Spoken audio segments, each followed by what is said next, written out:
Hello everyone, and welcome to Thunder Today.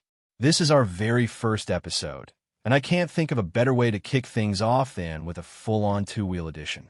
MotoAmerica is heading into a critical stretch of the season with a West Coast swing, and the next stop is Ridge Motorsports Park in Shelton, Washington, June 26th through 28th. For different classes, one demanding circuit, and a whole lot at stake right around the midpoint of the year. Let's start with the place itself, because the Ridge isn't just another dot on the calendar.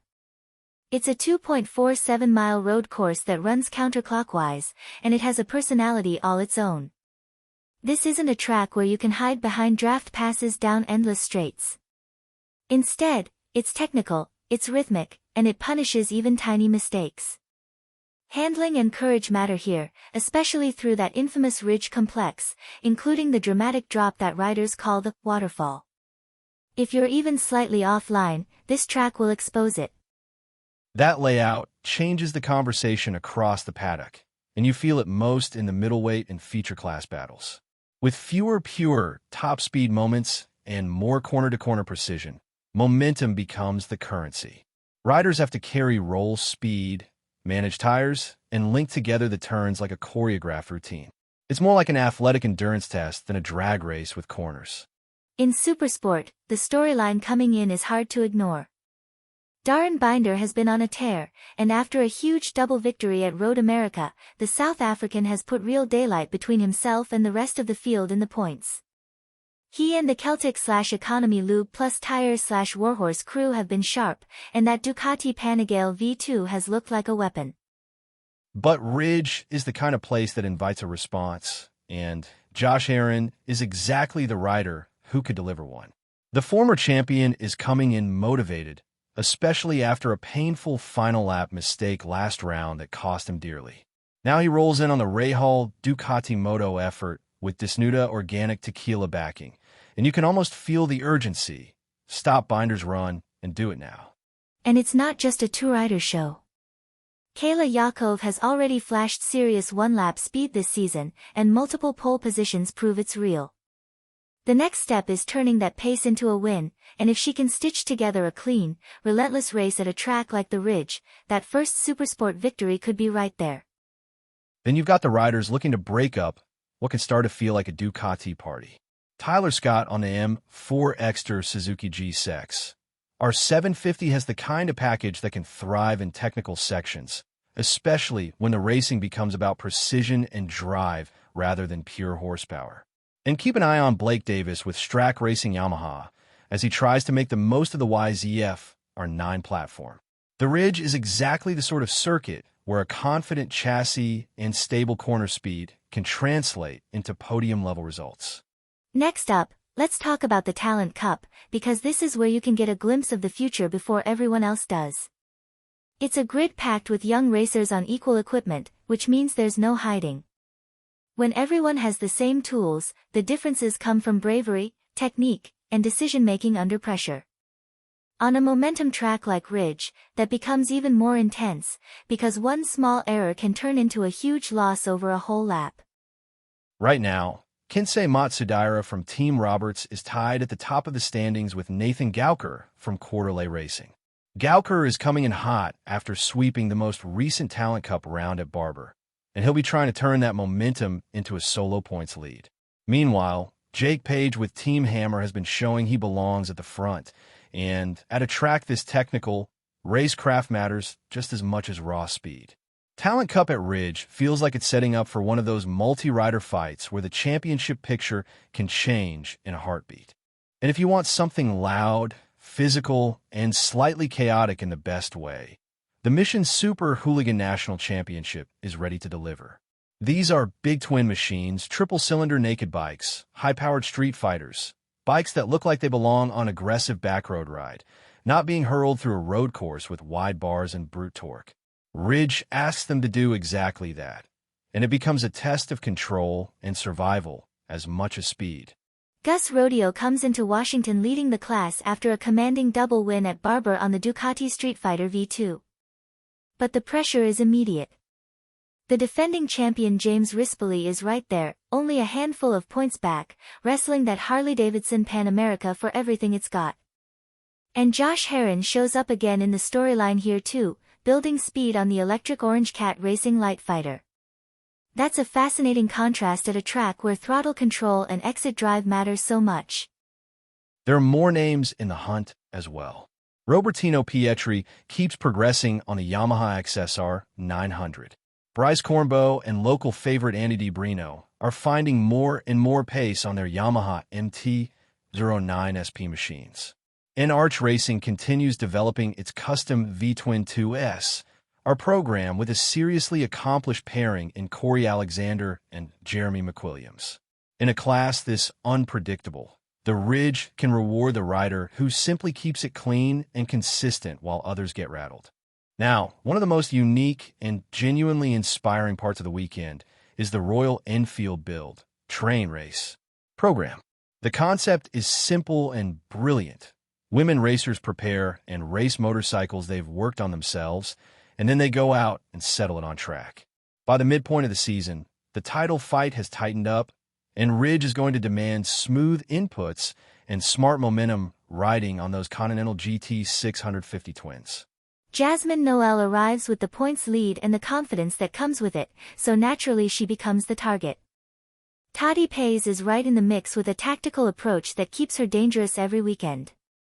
And Brianna Cutler is close enough to disrupt the entire order at the front. On a track that's basically all about flowing speed, the rider who stays calm, keeps corner speed up, and avoids mistakes through the complex sections could walk away with a massive points swing. All right, let's bring it to the headline act. The Quadlock Superbike Championship is back at the Ridge, and this is where things get serious. These are 200-plus horsepower machines being threaded through a forest-lined circuit with 16 turns and about 300 feet of elevation change every single lap. You've got a half-mile front straight that demands bravery, heavy braking zones that punish hesitation, a long carousel that tests edge grip, and transitions that come fast while the track rises and falls underneath the riders. This is not the same kind of challenge we saw at the previous round. Ridge tilts the advantage away from pure top-speed dominance and toward riders who can make the bike turn, carry corner momentum, and keep the chassis settled over crests and downhill entries. Setup becomes everything, because if your machine is unstable, it will cost you time all lap long. Championship leader Sean Dillon Kelly rolls in with that Orange Cat Racing BMW M1000RR, a bike that's been a force when speed and stability matter most. The question now is, can they pivot effectively to a tighter, faster steering track that demands precision more than brute strength? If Kelly wants to protect that narrow points advantage, it's going to take discipline, hitting hidden apexes, managing traction on exit, and keeping the BMW's power from overwhelming the technical sections. Right behind him is Mathew Scholtz, and the margin is basically nothing, just a single point. Scholtz, riding for Strack Racing on the Yamaha YZF R1, is exactly the kind of rider you circle at a track like Ridge. He's comfortable when handling and corner speed are the deciding factors, and his corner entry style can be devastating when the circuit rewards commitment more than sheer horsepower. And then you've got attack performance progressive Yamaha Racing bringing a 1-2 threat of their own. Bobby Fong sits third in the standings with an aggressive approach that could pay off big over the Ridge's crests and transitions. J.D. Beach is right behind in fourth, and his dirt track background gives him that ability to rotate the bike into tight corners and manage slides when things get busy. If there's a weekend where feel and technique can flip the top of the leaderboard, it's this one. In fifth, Cameron Peterson arrives with momentum after winning race 1 at Road America, and he's on the Wrench Motorcycles Ducati Panigale V4R. He also has something extra coming into this place. He's the only active rider in the class who's won at the Ridge, and he's stacked up multiple podiums here over his career. That kind of track-specific confidence matters, especially when the circuit demands trust at high speed over elevation changes. The grid is deep, too. Richie Escalante and Brandon Posh are pushing the M4 Exter Suzuki G6. Our 1000 are Superbikes, hunting consistency and results that can disrupt the championship picture. And there's a major development with Warhorse HSBK Ducati. Cameron Beaubier is sidelined after shoulder surgery from his Road America crash, with no clear timeline for return. With a big points deficit already, It's a tough blow to a title defense. The team turns to Loris Baz to step in starting at this round, which immediately becomes one of the most interesting storylines of the weekend. Another rider who could reshape the weekend is P.J. Jacobsen. His season started rough, but he finally broke through with a podium at the previous round. That kind of result can change everything: confidence, rhythm, and the way a team approaches a weekend strategically. If that momentum carries into Ridge, Jacobsen could become a real spoiler in the win conversation. Also trending upward is Hayden Gillim on the Real Steel Honda CBR 1000RR, our Fireblade SP. The progress has been steady, and he's been inching closer to that top group. And in the Superbike Cup, Andrew Lee will be focused on keeping his Fireblade at the top of those standings. Those internal battles matter, because every lap at Ridge is demanding, and execution is rewarded all weekend.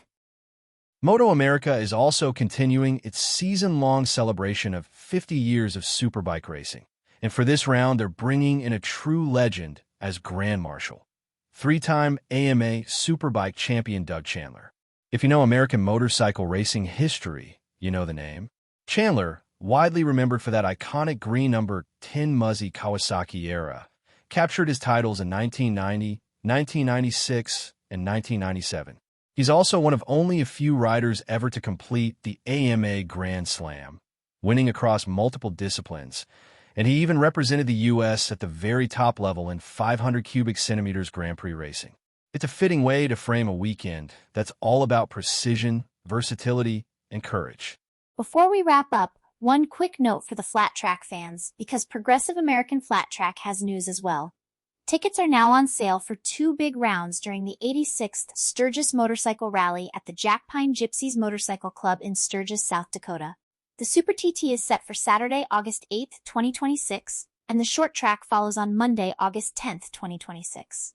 2 different formats, same rally week energy, one with the added technical challenge of jumps and right-hand turns, and the other delivering that close, bar-to-bar short track intensity. If you're planning ahead, ticket options include standard grandstand seating at $45, reserve grandstand seating at $55, and an HD VIP experience at $135. You can find the Super TT tickets at Tixar.com under American Flat Track's 2026 Jack Pine Gypsies Super TT event, and the short track tickets there as well under the 2026 Jack Pine Gypsies short track listing. And of course, for the full season details, AmericanFlatTrack.com is the home base. That's going to do it for this episode of Thunder today. If you want more, check out Thursday Night Thunder. Past episodes of Thursday Night Thunder can be found at facebook.com/SD Thursday Night Thunder. And you can also listen to the back catalog at thursdaynighttthunderpodcast.podbean.com. I'm also posting racing coverage over at motorsportsnewsandviews.wordpress.com. And if you want something completely different but still fun, you can find our South Florida travel blog, Faber Plum's Funtastic Finds, on Facebook and Twitter, or at faberplumsfantasticfinds.wordpress.com. Thanks for listening, and I'll see you next time for more from the world of modern motorsports.